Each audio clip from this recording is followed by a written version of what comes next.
बिस्मिल्लाहिर्रहमानिर्रहीम।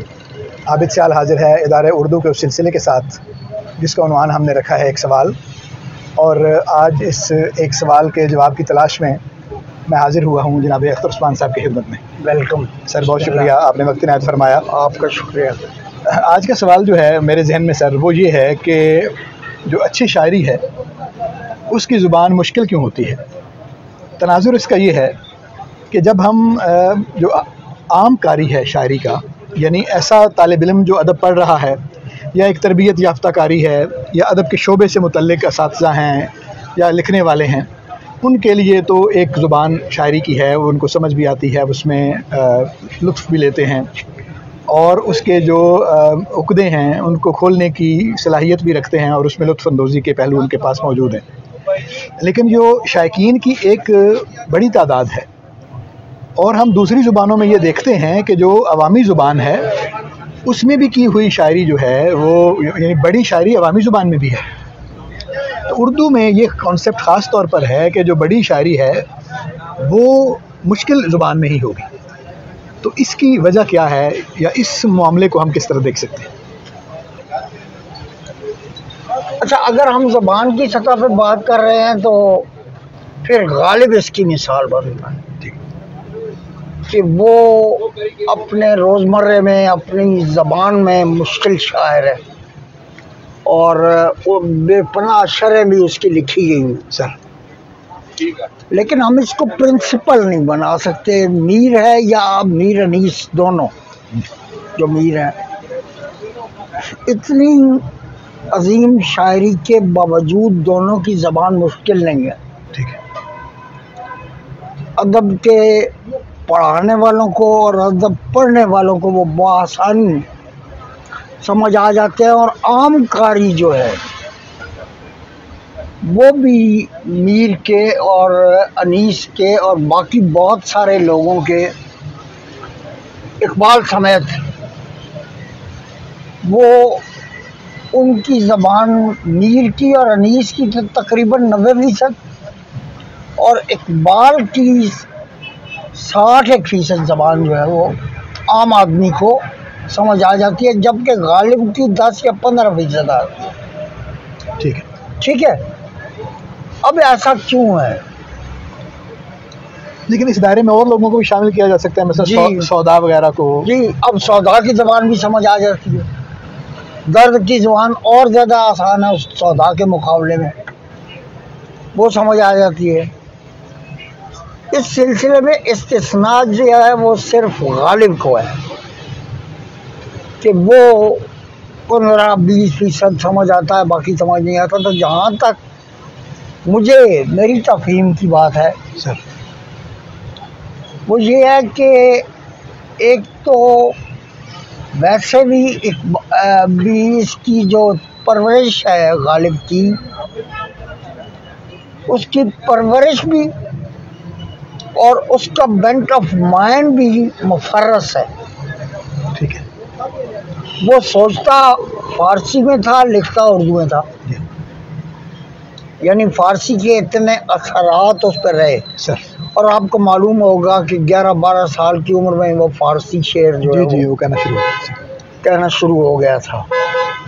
तो हम इसको एक तो प्रिंसिपल के तौर पर सेट नहीं कर सकते कि शायर की ज़बान और बड़े शायर की ज़बान जो है वो मुख्तलिफ थोड़ी सी ज़रूर हो सकती है, मुश्किल नहीं होगी। ठीक है। मसलन मीर के यहाँ ज़बान के बहुत सारी वैरायटी है, इसीलिए हम कहते हैं कि मीर असालीब का शायर है। ठीक है सर। मीर अनीस, ये दो ही लोग हैं जिनको खुदाए सुखन उर्दू में कहा गया। इन दोनों की ज़बान बआसानी समझ आने वाली ज़बान है और वही ज़बान है जिसके बारे में मीर ने कहा था कि मैं दिल्ली में बादशाही मस्जिद की सीढ़ियों पे जो ज़बान बढ़ जाए मैं उसका शायर हूँ। ठीक है। ठीक है कि हम मीर की इस बात से कोई मुकम्मल इत्तेफाक नहीं करते, क्योंकि बहरहाल शायरी की किताब की ज़बान आम गलियों वाली ज़बान से मुख्तलिफ और बालिदा होती है। ठीक है। मेरा ख्याल है बालिदा का लफ्ज़ ज़्यादा बेहतर है। बहुत अच्छा। कि शायर उसी जबान को लेके एक चीज़ें दिगर बना देता है, ठीक है। जबकि आम आदमी जो है वो उस जबान के साथ घिसटता चला जाता है, शायर उसको पार नहीं कर। तो मेरा ये ख्याल है कि बाज़ शुअरा के सोचने का अंदाज ऐसा है कि वो सादा सी बात को भी घुमा फिरा के, आपको पता है गालिब से पहले इल्हाम की तहरीक हो चुकी थी जी, 100 साल पहले। अच्छा, उसकी कुछ असरात तो आने थे ना किसी बड़े फनकार पे, जी, वो गालिब पे आए, ठीक। लेकिन बहुत और कम, बहुत कम है गालिब के यहाँ जी, सनत इल्हाम कम है, जी, लेकिन जबान पर उसके असरात सबसे ज्यादा शायरों में अगर देखा जाए जी, तो वो जो पेचीदा गोई है, इल्हाम की एक और किस्म जो है, ठीक है। वो बल्कि बाज़ जगह तो एक दिन शायद हम आपस में बात कर रहे थे कि मोबाइलपन तक जी जा पहुंचता है, वैसे। और आज़ाद ने इस पर तंज भी किया हुआ है जी, असल में तो वो बेदिल से मुतासिर है, तजरीद की कोशिश करता है, तो ज़ाहिर है उसमें, एब्स्ट्रैक्शन हाँ, की। वो मामलात नहीं। अच्छा, बेदिल के अलावा भी आप ये देखें कि गालिब की ज़िंदगी की सबसे बड़ी जो गलती है वो लुगत नवीसों से, खामोशियों से उसकी लड़ाई, जी, ऐसे जिसमें गालिब गलत जगह खड़ा हुआ है, और उनके जितने एतराज़ात हैं वो कम से कम 80-85% दुरुस्त एतराज़ात हैं। ठीक है।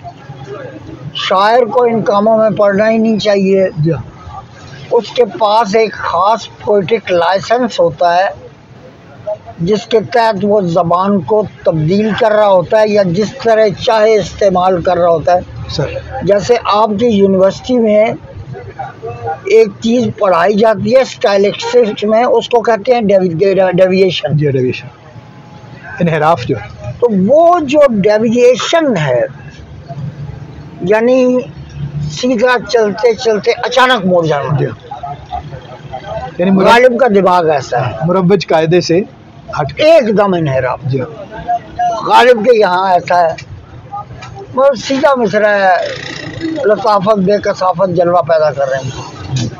आगे चमन जंगार है आईना इबादे बहारी का। यहाँ मैं जबान मुश्किल नहीं है, मैं वही अर्ज कर रहा जो तखय्युल है वो भी दिक्कत वाला है, और उसने जो बादे बहारी का आईना बनाया है और जो उस पर जंग दिखाया है, सर, वो दिखाया है कसाफत पैदा करने के लिए। जी हाँ, तो गोया वो कहना ये चाह रहा है कि कितने ही लतीफ़ तरीन जज्बात क्यों ना हों, उन तक पहुंचने के लिए बहुत सारे कसीफ रास्तों से गुजरना पड़ता है। जो मीडियम है वो तो मौजूद होगा। मीडियम। अच्छा, दूसरी इसकी मिसाल इसी शेर की ना, सर, गालिब के एक फारसी शेर देंगे, अच्छा, कि सुखन माज लताफत न पजीरत तहरीर, सुफन माँ ज लताफत न पजीरत तहरीर, न शवत गर्द नमायन ज़रम तौसन माँ। अच्छा, ठीक है कि मेरे शेर का घोड़ा जब दौड़ता है तो उसके पैरों से गर्द नहीं होती। क्या बात, ठीक है ना। फिर मैं ये देखता हूँ कि क्या ख्याल की सतह पर भी गालिब एक मुश्किल शायर है, तो इसका जवाब मुझे इस बात में मिलता है। ठीक, नहीं ज़ाहिर है वो पेचीदा गोई जो है वो तो उसका बुनियादी वस्फ है। जी, गालिब को अगर एक लफ्ज़ में आप कैद करना चाहें तो वो पेचीदगी है। जी हाँ, वो सोचता भी पेचीदगी में है, बोलता भी पेचीदगी में है, कहता भी पेचीदगी में है। सवाल सिर्फ जो बुनियादी था वो ये है कि देखें ना, हम बड़े शायरों की अगर फहरिस्त बनाएं, मसलन जो पहला दौर है वली के बाद का, जी, मसलन सिराज है फ़र्ज़ करें, वो भी वली के साथ का आदमी है, थोड़ा सा बाद का, ज़रा सा बाद का 20-25 साल का फ़र्क। उसमें भी खबर है तहय्युर इश्क सुन, जी, जुर्म पड़ी है। अब ये भी कोई यानी ऐसी बात नहीं जो पानी की तरह समझ आ जाती हो, नहीं। थोड़ी यानी तरबियत की ज़रूरत है। जी, सौदा की जो अक्सर चीज़ें हैं, ख़ास तौर पे जो कसीदे हैं, उनके लिए भी तरबियत याफ्ता कारी दरकार है। सबको मैं अपने सरे बिस्तर खा भी रहा हूँ, मसला होगा ज़ाहिर, उसको आसानी नहीं है। मतलब वो जो लामिया ख़ास तौर पे जो है जी, वो तो बहुत उसमें मुश्किल मामलात हैं जी। अच्छा, तो उसके बाद फिर बड़ा शायर है दर्द। दर्द की भी आधी शायरी जो है, मसलन आप देखें ना, पर्दे तायुनात के जो थे उठा दिए, या इस तरह जब आप करेंगे, अब तायुनात जो है वो इस्तिलाह के तौर पर एक मुश्किल निस्बतन लफ्ज़ है अमूमी मामलात में, तसव्वुफ़ में ये इस्तिलाह के तौर पर इस्तेमाल, और भी जो है मामलात में, यानी मिट जाएं एक आन में कसरत नुमाइयाँ, हम आईने के सामने जब आके हू करें। जी, अब इसमें लफ्ज़ ऐसे हैं, यानी कसरत का मानी तो आता है, लेकिन कसरत नुमाई जो है वो इस्तिलाह के तौर पर इस्तेमाल हुआ है, तसव्वुफ़ की इस्तिलाह है जी। तो इसके समझना यानी तरबियत याफ्ता आदमी के बगैर मुमकिन नहीं। अच्छा, इसी तरह मतलब ये पहला दौर हुआ, फिर आप आगे आए मसलन जो मसफ़ी और इंशा का जो दौर है, ठीक है, नज़ीर को अगर छोड़ दें तो उनके यहाँ भी यानी चलें, मसफ़ी के यहाँ तो निस्बतन कम है, लेकिन इंशा के यहाँ या जुरत के यहाँ भी या आतिश के यहाँ भी, अनीस के मुकाबले में दबीर के यहाँ भी, हम ये ठीक है कि अनीस को दबीर से बड़ा शायर समझते हैं या बेहतर समझते हैं, लेकिन दबीर भी मुकाबले का शायर तो है ना, उतना ही बड़ा आदमी है ना। तो उसके यहाँ आप देखें जो एक ज़ुबान है वो, तो ये बड़े बड़े आदमियों की जब हम बनाते हैं, ज़ौक़ भी आप देखें, या जो अपना गालिब का तो हम जिक्र कर चुके, चले मोमिन के हाँ निस्बतन ज़रा डाउन, अगले उस पर आ जाएँ, इकबाल के मसलन जब वो कहते हैं कि यानी तारे हरीरे दो रंग, इस तरह की जब चीज़ें आती हैं, अब ये बड़ी शायरी तो ये है ना जी जी, और भी हैं। इसी तरह मतलब राशिद के यहाँ आप देखें, एक बड़ा शायर इकबाल के बाद के जो ज़माने में आता है, मजीद अमजद जो है जी, ठीक है ना, मतलब गिरफ्ते संग में बल खाती याब जू तेरा गम जी, जिसको उतना आसानी से नहीं समझा जा सकता। अच्छा, जैसे आप नासिर काज़मी को समझते हैं। मैं इसको ज़बान की पेचीदगी या ख्याल की पेचीदगी नहीं कह रहा, मैं बालिदगी कह रहा हूँ, ठीक है, नहीं उसके सिफत होने में तो कोई शक नहीं जी, वो एक सिफत है, उसी वजह से वो शायरी बड़ी हुई है जी।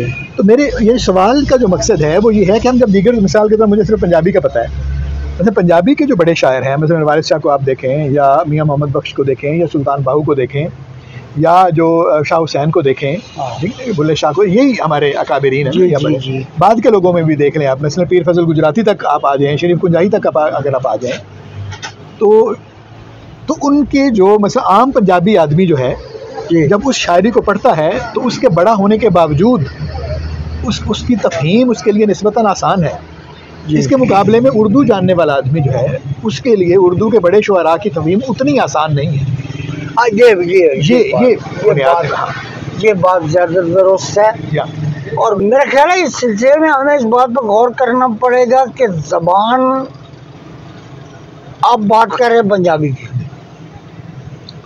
इसका मसला ये है कि इसके जितने डायलेक्ट्स लिखे गए हैं सर, वो सारे लोग बोलते रहे, ठीक है। उर्दू बोलने वालों के लिए गालिब, मीर, अनीस, दर्द, सौदा सर, ज़रा उस तरह तो मुश्किल नहीं है ना जैसा मेरे और आपके लिए। जी जी, जाहिर है, हम तो वो तो अहले ज़बान जी जी, लेकिन उस तरह सादा भी नहीं है जी हाँ, जिस तरह मसन उस ज़माने की दिल्ली के लोगों के लिए या लखनऊ के लोगों के लिए ये लोग जिनके नाम गिनवाए गए मुश्किल भी थे। ऐसे ही इस बात को मेरा ख्याल है कि उनके समाजी तफाउल के साथ देखें, ठीक है। कहीं इसकी वजह सिर्फ तो नहीं है, कहीं गज़ल तो ये मसला पैदा नहीं करती, नहीं। मसला यानी हम ये देखते हैं कि यानी पंजाबी की जिन्हें मैंने मिसालें दी, वो तो यानी वारिस शाह की किताब देखें, मसनवियाँ हैं, तो उनमें चूँकि एक कहानी चलती है, तो अभी हमने जैसे अनीस की बात की जी, तो अनीस भी चूँकि वाक़या लिख रहा है जी जी, ठीक है। तो इसी तरह मीर हसन जो है वो जब मसनवी लिखने पे आता है तो निस्बतन सादा ही है, शौक़ की मसनवियाँ, मीर की मसनवियाँ, पंडित दयाशंकर, यानी मसनवी में जब मामला आता है, नहीं मेरे ख्याल में गज़ल इसकी वजह नहीं है, ठीक है। उसकी बात यह है कि गज़ल का हर शेर एक कहानी होता है सर। जो तफाउल मैं कह रहा हूँ ना, गालिब किन लोगों के साथ उठता बैठता था, ठीक है, या गालिब के घर में जो पंद्रवाड़े की मजलिस है, जो दास्तान की महफिल हुआ करती, उसमें कौन आता था कौन जाता था सर, तो वो सारे उस ज़माने की इस्तिलाह के मुताबिक शुरफा, हाँ जी जी बिल्कुल सही, एलीट क्लास। ठीक है, मीर के साथ ऐसा नहीं था। ठीक है। अच्छा, हैरत अंगेज तौर पर अनीस के साथ ऐसा था ठीक है। कि उन्होंने वक्त मुकर्रर कर दिए थे, नवाब जो आते थे मुख्तलिफ सर कि भाई तुम इतने बजे आओगे, तुम इतने बजे आओगे, तुम इतने बजे आओगे। बिल्कुल ठीक। जबकि बल्कि एक बार मैंने कहीं जिक्र पढ़ा कि किसी नवाब ने अपना वक्त बदलने की कोशिश की, तो अनीस ने उनसे कहा कि ये जो चांस है फिर एक बार ही है, अच्छा, बाद में नहीं। क्या बात। तो जब उन्होंने कहा कि ठीक है मैं बाद में नहीं बदलूंगा, लेकिन बाद में वो फिर मजबूर हुए, तो अनीस ने माजत चाहिए और उन्होंने कहा सहूलत से कह दिया कि आप ना आया करें। हाँ। या जब बादशाह एक बार, नवाब एक बार मजलिस में आया, ये मैं तफहीम के लिए बात मैं कर रहा हूँ कि ज़बान की समझ आए सर। तो अनीस मरसिया पढ़ रहे थे, अनीस ने मरसिया रोक दिया। ठीक है। तो वो जो नवाब था उसने कहा कि हजरत पढ़िए। तो वो नवाब जब आता था तो उसके बहुत सारे हवारी भी आते थे। जी जी, जैसे होता है अपने लाओ लश्कर के साथ, लाओ लश्कर के साथ लोग आते हैं प्रोटोकॉल में, और वो मुख्तलिफ टिक्के और गुड़गुड़ियाँ और बहुत सारे पेशवान भी लाते थे। जी। तो अनीस जब उसने कहा कि मीर साहब पढ़िए, तो अनीस ने कहा कि आपका जहेज तो हाल है पहले। अच्छा। ठीक है। अब उस जमाने के रोजमर्रा को समझना भी एक मसला है। जबान जो है उसमें इर्तिका हो रहा है ना, गालिब तक जबान बिल्कुल ही साफ होके बदल चुकी थी और आवे जावे कहीं कहीं गालिब के पास है। जी जी। या तलक या कूं या सूंग वो है ही नहीं है। हाँ, वो है ही नहीं। अच्छा, गालिब के ज़माने में था लेकिन गालिब ने इस्तेमाल नहीं किया। नहीं, गालिब अपने, देखिए इसलिए मैं अर्ज कर रहा हूँ कि बालिदगी की जो सतह है ना, ज़हनी बालिदगी ज़बान की, फिर अपने आप को ये कहना कि दिल्ली में हर बड़भूंजा जो है और हर जो कमीन है वो बाल भी बढ़ाता है और दाढ़ी भी रखता है। तो मैंने जिस दिन दाढ़ी रखी उसी दिन सर मुंडाया। तो ये गालिब का वो बताता, हर क्या गुफ्तार फखरे तुझ तो बस नंगे बना। हाँ, जो तुम्हारा कहना है जी, मेरे लिए वो शर्म की बात। यानी तुम जिस तरह लोगों की बातें करते हो, लोगों से बातें करते हो, ऐसे गुफ्तगू करते हो, वो मेरा नंगा तुम्हारा फख्र हो, ऐसे। अच्छा, एक सतह पे देखा जाए तो खुद मीर का भी यही वाक़या है। हाँ, लेकिन ये बात जो है ये जाके मीर पे भी लगती है। वो जो कहता था जी कि मैं, मेरी जुबान खराब होती नहीं, वो जो उसने ये कहा कि मैं अवाम की जुबान में शेर कहता हूँ जी, तो गालिब पर मुझे ये वाली गालिब की बात जो है जी कि ये जो गुफ्तार तुम्हारी है मेरे लिए ये ठीक नहीं है, तो उस तरफ भी इशारा हो सकता है कि मैं वो उस रविश पे चलने वाला नहीं हूँ कि अवाम की जुबान में। ज़ाहिर है गालिब तो साफ कहता है जी, बल्कि वो यहाँ तक कहता है कि मानबुद्दीन बेदिन मरतबे राजी गालिब, शेर खुद ख्वाहिशान कर के गर्दन होने वाला, मेरे कि मुझसे कहा जाए शेर ने खुद ख्वाहिश की, शेर खुद ये चाहता है कि मेरे फन का हिस्सा बने। क्या बात। तो शेर की ज़बान, किताब की ज़बान, आम बोल चाल की जो ज़बान होती है, इससे मैं मुख्तलिफ ही नहीं एलिवेटेड भी होती है। ठीक है, मतलब इसलिए वो शुआरा जिनका आपने इशारा किया